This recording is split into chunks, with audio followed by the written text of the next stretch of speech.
The HOA's lawyer showed up with a contractor crew to move my electrical pole without permission, so I cut power to 12 homes.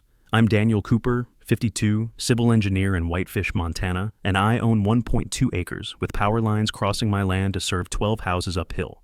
In 1998, my parents granted a 25-year utility easement that expired in 2023, but the HOA assumed it was permanent. Last month, their lawyer Gregory White sent a letter demanding I relocate the pole 50 feet west within 30 days, or face legal action, offering nothing for 26 years of free access. I sent a certified refusal citing the expired easement, but 3 weeks later on a January morning, I saw 4 trucks on my land, White, 2 board members, and a contractor crew preparing to move my pole anyway. I told them they were trespassing, but White claimed implied permanent rights, and the contractor started unloading equipment. I called the sheriff at 9:30 a.m. and my electrician, who installed a disconnect switch by 11:45 a.m. while I filed a trespassing complaint. I sent one final email warning power would terminate at noon. Then, at 11:55 a.m., I threw the switch in 9-degree weather. 12 homes went dark, killing heat and ventilation for 3 livestock operations, including the Johnson family's climate-controlled coops housing 240 Iam Samani heritage chickens, worth $65 each.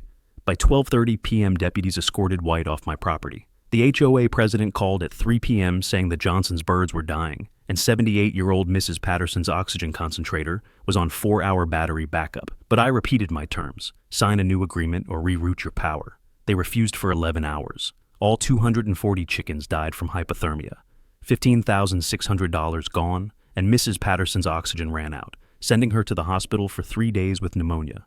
Local news ran, HOA trespassing leads to shutoff, woman hospitalized, chicken farm destroyed, and the county prosecutor filed criminal trespassing charges 6 days later. The Johnsons sued for $15,600, and Mrs. Patterson's family sued for $8,200, all from the HOA reserve after insurance refused coverage. White called day 12, broken, accepting any terms. I offered a 20-year lease at $1,400 monthly with $16,800 up front, 4% annual increases, and 3 clauses.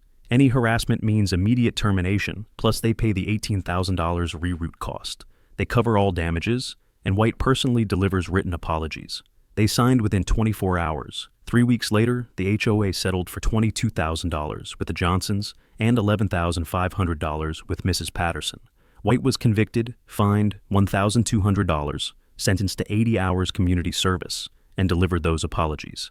The easement now pays me $336,000 over 20 years for access my parents gave free. Drop a comment if you've ever had to teach an HOA that property rights aren't suggestions.